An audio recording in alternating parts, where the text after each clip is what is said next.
In 2021, she received an email, Ms. Davis, from Instagram's research director saying that Instagram is investing in experiencing targeting young age roughly 10 to 12. I have 2 teenagers at home, and the phones they have are portals to predators, to viciousness, to bullying, to self-harm.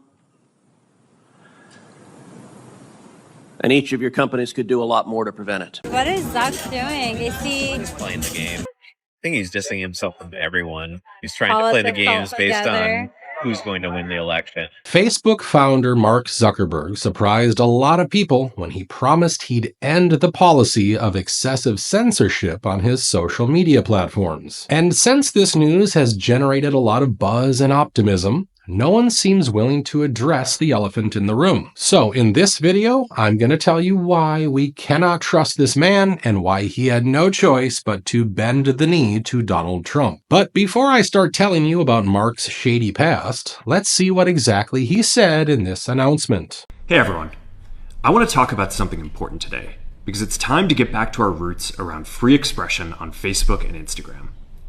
I started building social media to give people a voice. I gave a speech at Georgetown 5 years ago about the importance of protecting free expression, and I still believe this today. But a lot has happened over the last several years.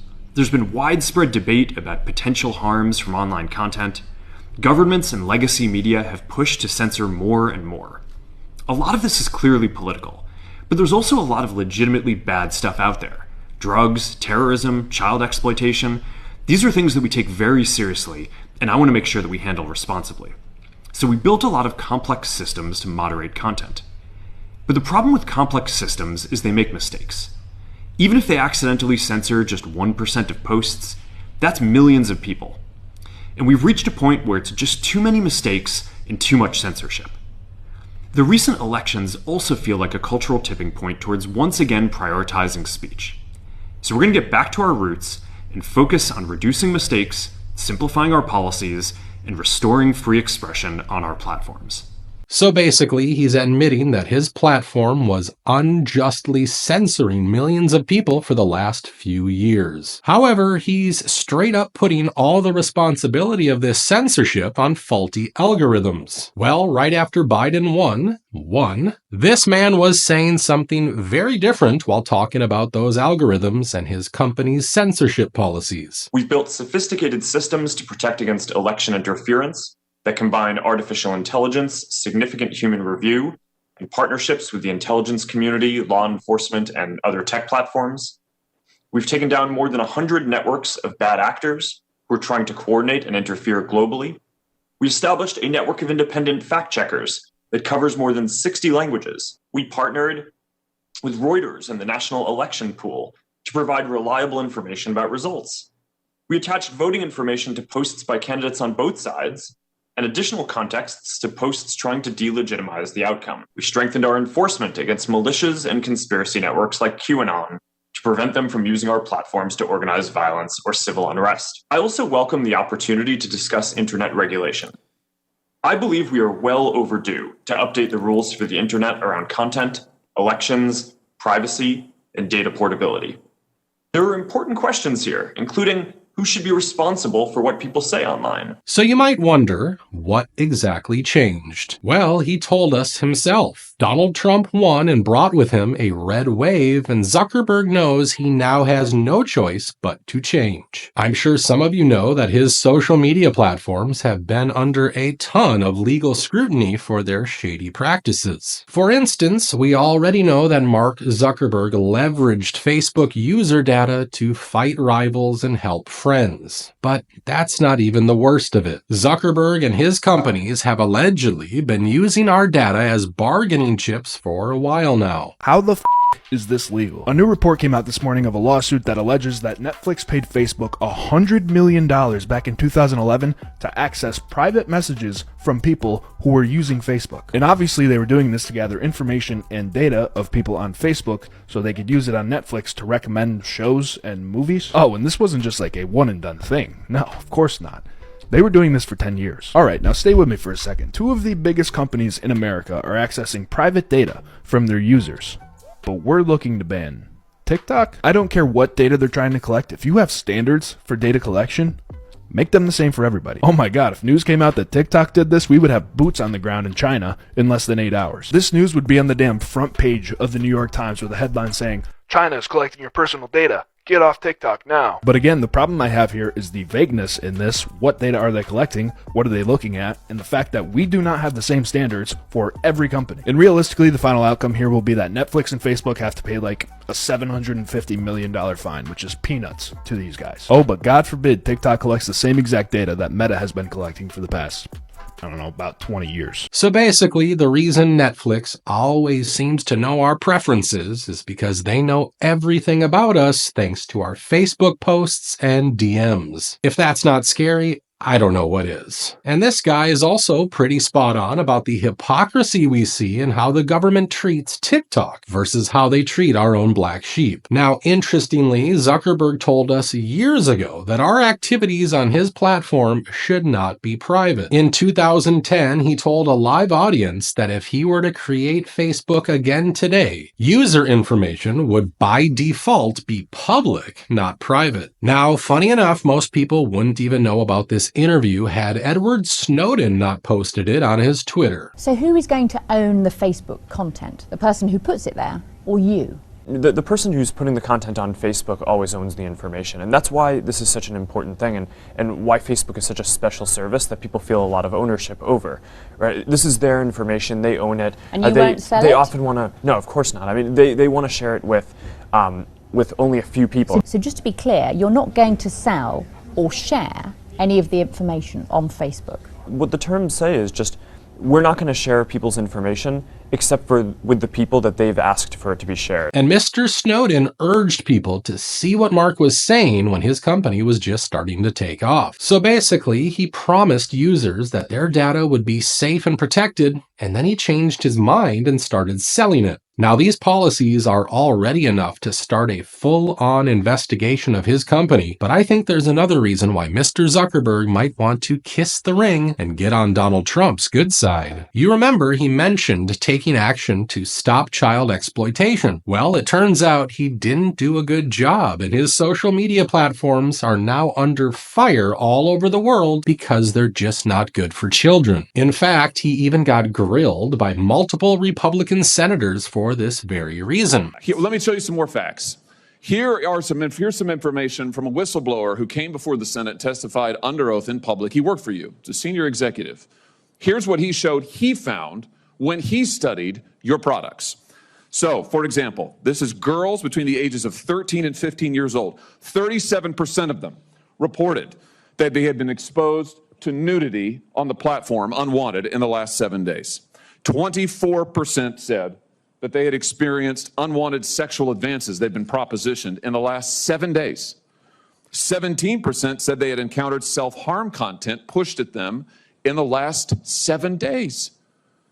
Now, I know you're familiar with these stats because he sent you an email where he lined it all out. I mean, we've got a copy of it right here. My question is, who did you fire for this? Who got fired because of that? Senator, we study all of this because it's important and we want to improve our service. Well, shouldn't you be held accountable personally? Will you take personal responsibility? Senator, I think I've already answered this. I mean, these Well, are try serious this again. issues. Will you take personal responsibility? Senator, I view my job and the job of our company as building the best tools that we can to keep our community safe. Well, you're failing at that. Well, Senator, we're doing an industry-leading effort. We build AI tools nonsense. Your product is killing people. Will you personally commit to compensating the victims? You're a billionaire. Now, later on in his announcement, Mark also said this. And that's why it's been so difficult over the past 4 years when even the US government has pushed for censorship. By going after us and other American companies, it has emboldened other governments to go even further.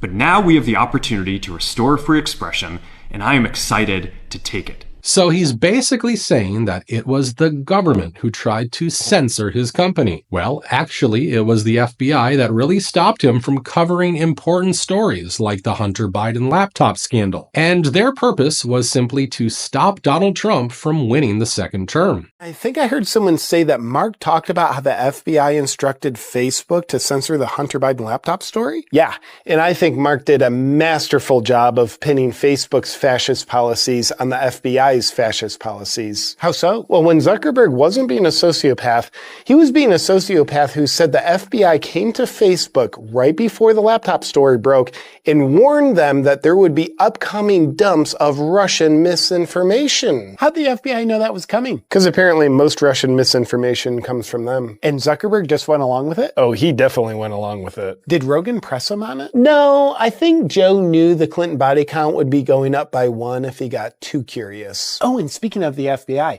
apparently an FBI whistleblower told Senator Ron Johnson that the FBI refused to investigate the laptop story, with one boss telling their agents, "You will not look at the Hunter Biden laptop." Why would they purposely not investigate it? The FBI said they didn't want an investigation to change the outcome of the 2020 election. I appreciate their integrity because it would hurt our democracy if truth and reality influenced how people voted. And if you're wondering why the feds had so much control over Zuckerberg and his companies, you definitely need to learn about PRISM. And before you ask, yes, it's a code name for a secret program under which the NSA collects internet communications from various U.S. internet companies. And we would have never known just how dangerous it is had Edward Snowden not told the entire world about it. Snowden also said this: "Businesses that make money by collecting and selling detailed records of private lives were once plainly described as surveillance companies. Their rebranding as social media is the most successful deception since the Department of War became the Department of Defense." Now, while the government is likely taking our data from all major internet companies, Facebook apparently has a special relationship with our agencies, or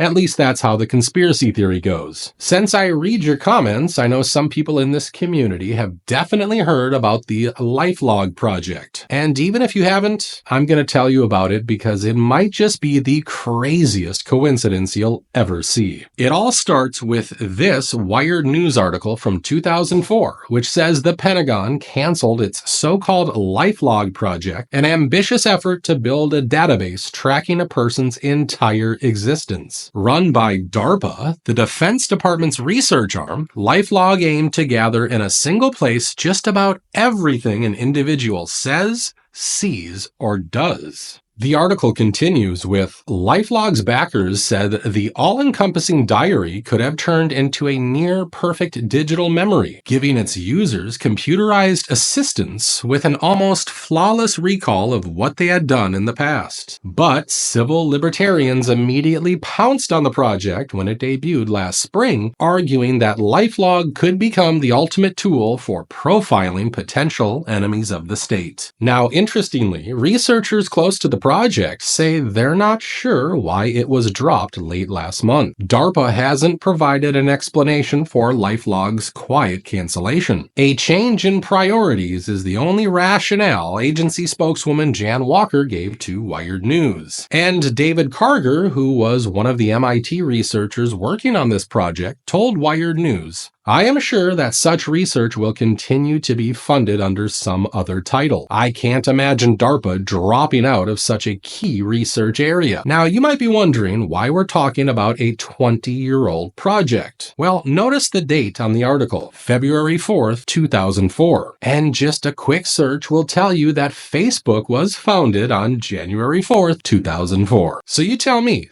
do you think it's a coincidence that Facebook started right when Project LifeLog was dropped and is basically doing exactly what DARPA wanted to achieve with this project? But that's just the kind of past Zuckerberg has. And we haven't even discussed his shady activities in Hawaii. Now, I made a video and I'll just let you see what Mark was up to when Hawaii was suffering. Speaking of vultures, Hawaiian natives view Mark Zuckerberg as just that. Zuck owns 1,500 acres of land in Hawaii, and he wants more. In the past, Zuckerberg sued native Hawaiians for their own land.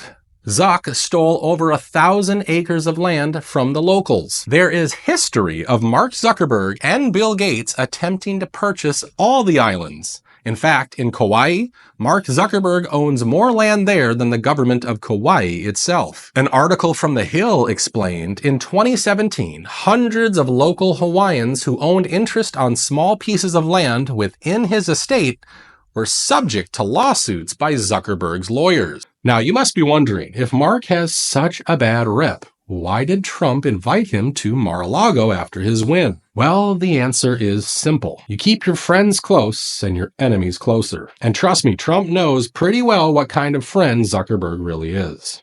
Last week, he's a weirdo, Mark Zuckerberg came to the White House, kissed my ass.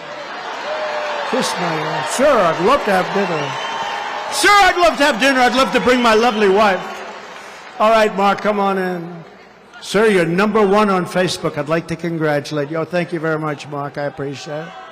Weirdo Mark Zuckerberg confessed that in 2020, the FBI went to Facebook and the media and gave them the false narrative that the Hunter Biden laptop from hell was Russian disinformation, even though they knew that was not true. So they went and they said it was Russian disinformation. By the way, the guy that came in with that stuff just got fired. He perk-walked. He was perk-walked out of the FBI on Friday. Isn't that nice? But that doesn't help us and the election of 2020, does it? That doesn't help us. They perk-walked him because of all the things he did. So many more than what we're even talking about.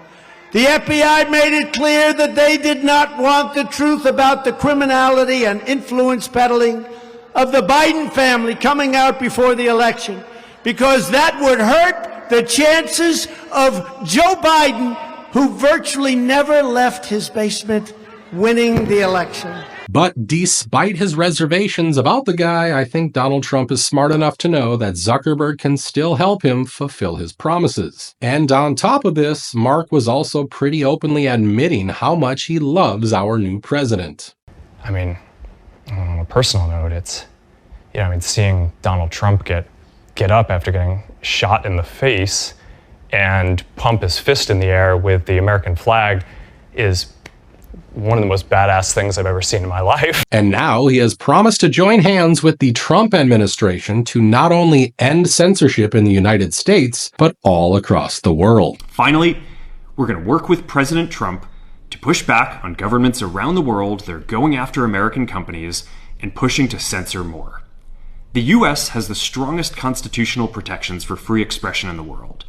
Europe has an ever-increasing number of laws institutionalizing censorship and making it difficult to build anything innovative there. Latin American countries have secret courts that can order companies to quietly take things down.